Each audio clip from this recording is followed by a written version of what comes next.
Hello and welcome प्यारे बच्चों आज फिर से मैं आप लोगों के लिए एक बेहद ही शानदार क्वेश्चन लेकर आया हूं।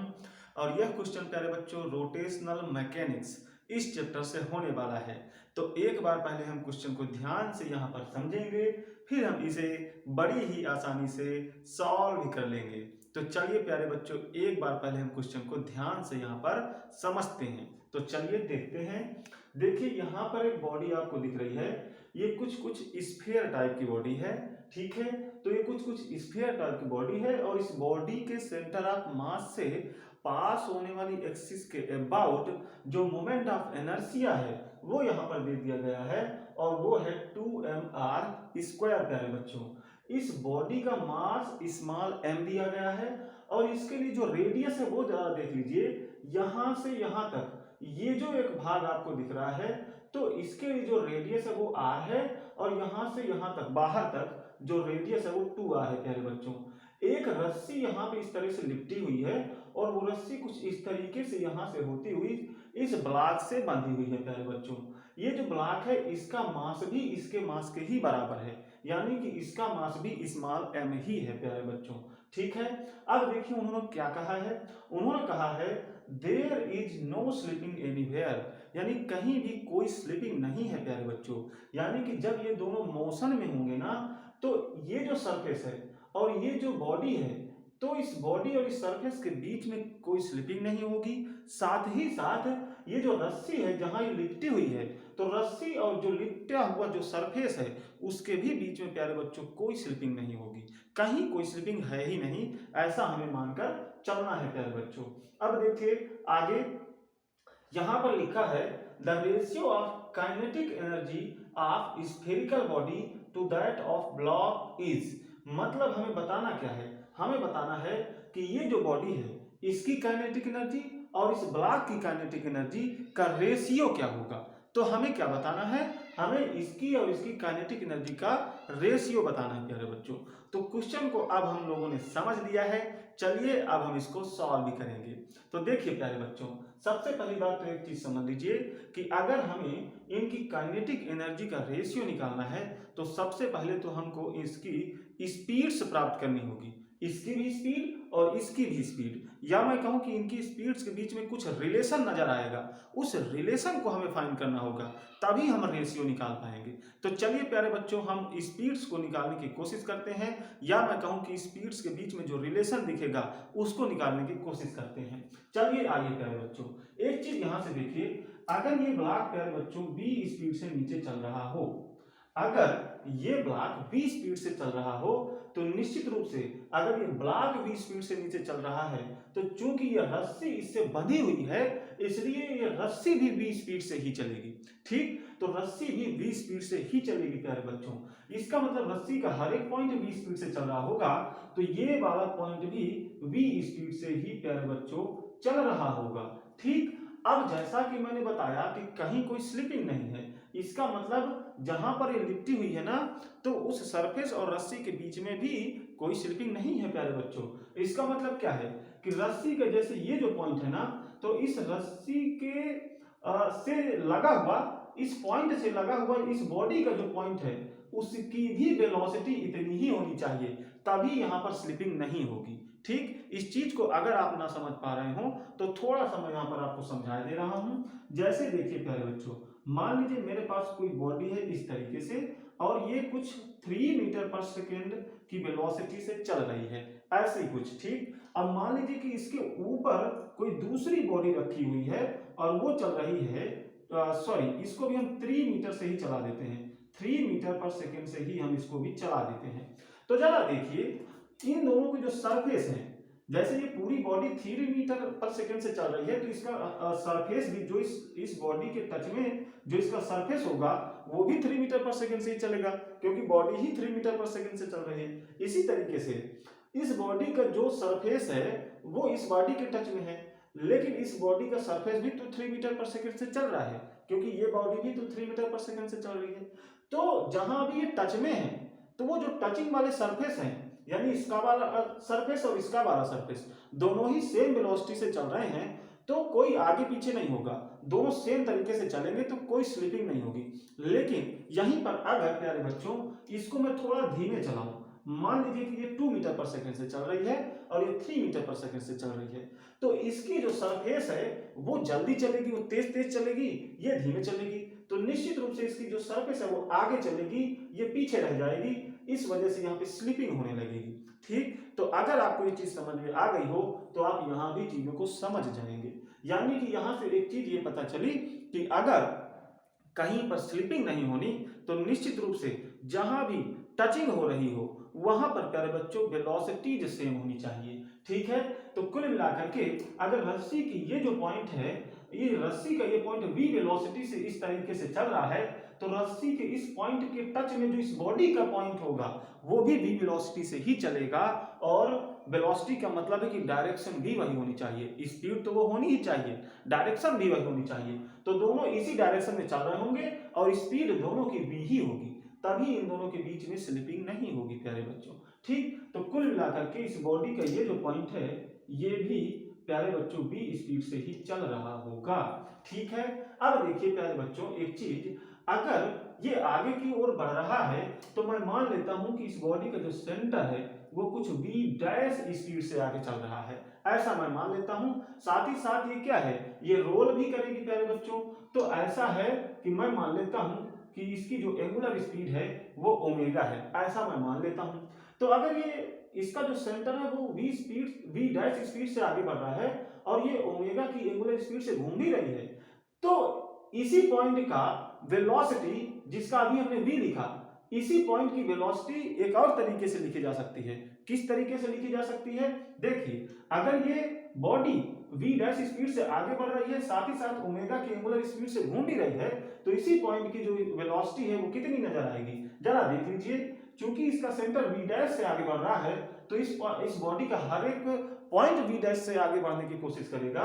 तो यहाँ पर मैं यहाँ पर थोड़ा जगह नहीं है तो मैं यहाँ पर इसी पॉइंट के लिए लिख दे रहा हूँ, ये v डैश से आगे बढ़ रहा होगा पहली बार। ठीक, क्योंकि ये पूरी बॉडी v डैश की स्पीड से आगे बढ़ेगी, इसका हर एक पॉइंट v डैश की स्पीड से आगे बढ़ेगा।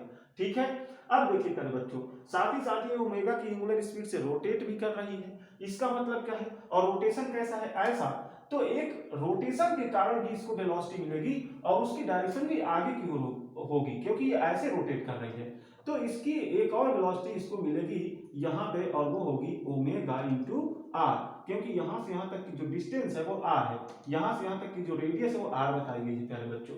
तो ये आपको नजर आई, तो इसकी जो नेट स्पीड अगर मैं बोलूं तो कितनी नजर आई, देखिए v dash plus omega r, ये इसकी नेट स्पीड यहाँ पर नजर आई प्यारे बच्चों। अब ये जो नेट स्पीड है वो v के बराबर है। ठीक है, क्योंकि दोनों ही सेम पॉइंट के लिए लिखे गए हैं, इसी पॉइंट के लिए ये स्पीड निकल के आई है और इसी पॉइंट के लिए ये निकल के आई है, तो इसका मतलब जब पॉइंट ही सेम है तो दोनों ही क्वांटिटीज आपस में सेम होगी।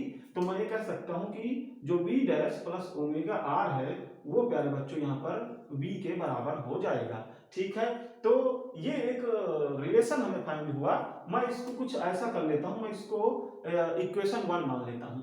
अब जरा इधर देख लीजिए प्यारे बच्चों, यहां पर अगर हम अब इस पॉइंट को देखें जो कि सरफेस के टच में होगा, इस बॉडी का जो पॉइंट इस सरफेस के टच में होगा उसकी वेलोसिटी तो जीरो होनी चाहिए। क्यों, क्योंकि मैंने बोला कि अगर स्लिपिंग नहीं होनी तो जहां भी टचिंग हो तो उन दोनों ही टचिंग वाले पॉइंट्स की जो वेलोसिटीज है वो सेम होनी चाहिए। इसका मतलब क्या है कि सरफेस का जो पॉइंट इस पॉइंट के टच में है इन दोनों ही की वेलोसिटी सेम इसलिए होगी क्योंकि सरफेस तो चल ही नहीं रहा, सरफेस की वेलोसिटी तो जीरो है, तो सरफेस के हर एक पॉइंट की वेलोसिटी जीरो है। ठीक, तो सरफेस के जहां से भी ये टच में होगा, जिस जौन सा भी पॉइंट इस बॉडी के सरफेस के टच में होगा उसकी वेलोसिटी भी जीरो ही होनी पड़ेगी प्यारे बच्चों। तो कुल मिलाकर के इस बॉडी के इस पॉइंट की वेलोसिटी भी जीरो होगी। अब देखिए अभी मैंने बोला कि अगर इसका सेंटर v डैश की स्पीड से आगे बढ़ रहा है तो इसका हर एक पॉइंट v डैश की स्पीड से आगे बढ़ने की कोशिश तो करेगा ही, तो ये पॉइंट भी v डैश की स्पीड से आगे बढ़ने की कोशिश करेगा, लेकिन इसी पॉइंट को इसके घूमने के कारण भी एक वेलोसिटी मिलेगी। ठीक है, तो घूमने के कारण किस दिशा में मिलेगी, ऐसे घूम रहा है तो इसको जो घूमने के कारण स्पीड मिलेगी वो पीछे की ओर मिलेगी और वो हो जाएगी प्यारे बच्चों कितना, ओमेगा इंटू यहां से यहां तक की डिस्टेंस कितनी है 2r प्यारे बच्चों। देखिए यहां से यहां तक जो रेडियस बताई गई है वो 2r बताई गई है प्यारे बच्चों। देखिए अभी मैंने बोला कि इस पॉइंट की वेलोसिटी 0 होनी चाहिए, तो देखिए अब 0 कैसे होगी, v डैश तो आगे की ओर है, ओमेगा 2r पीछे की ओर है। अब ये दोनों आपस में इक्वल होंगे तभी एक दूसरे को कैंसिल कर देंगे और इसकी नेट वेलोसिटी 0 हो जाएगी। ठीक प्यारे बच्चों, तो कुल मिलाकर के यहाँ पर जो v डैश है वो बराबर हो जाएगा ओमेगा 2r के, या मैं कह दूं कि 2 ओमेगा r के प्यारे बच्चों। इसको मैं इक्वेशन सेकंड बोले दे रहा हूं। तो यहां से देखिए दो इक्वेशन हमारे पास मिल चुके हैं। ठीक, तो यहां पर एक काम कर लेते हैं, यहां पे हम कुछ वैल्यूज फाइंड कर लेते हैं जिनकी आवश्यकता हमें आगे पड़ेगी। जैसा कि मैंने बोला कि इनकी स्पीड्स को निकालना होगा, ठीक, या फिर इनकी स्पीड्स के बीच में कुछ रिलेशन नजर आएगा वो भी हम निकाल सकते हैं। ठीक है, तो चलिए प्यारे बच्चों, यहाँ पर इसकी सेंटर की स्पीड तो हमें मिल ही चुकी है, वो है 2 ओमेगा r। एक काम कर लेते हैं, हम v की वैल्यू भी निकाल लेते हैं, यानी कि इसकी भी स्पीड हम निकालने की कोशिश कर रहे हैं। चलिए देखते हैं, इस v डैश की वैल्यू यहाँ पर रख देते हैं तो क्या हो जाएगा जरा देखिए, v डैश आया है 2 ओमेगा r और 1 ओमेगा r पहले से है, तो ये जो v हो जाएगा ये कितना हो जाएगा 3 ओमेगा r, है ना। तो v मिल जाएगा 3 ओमेगा r प्यारे बच्चों। ठीक है, तो इस तरीके से चीजें हमने फाइंड की। अब हम इनमें रिलेशन भी देख सकते हैं, अगर हम ओमेगा r की वैल्यू यहाँ पर रख दें तो ये v डैश और v में रिलेशन हमें मिल जाएगा। ठीक है, तो वो रिलेशन लेकर के भी हम आगे बढ़ सकते हैं और हम यहाँ से भी आगे बढ़ सकते हैं। ठीक है, तो चलिए हम इतने से ही आगे बढ़ जाते हैं, यहां से भी हमारा आंसर निकलेगा। चलिए प्यारे बच्चों, इसको थोड़ा हम मिटा लेते हैं फिर हम आगे बढ़ते हैं। देखिए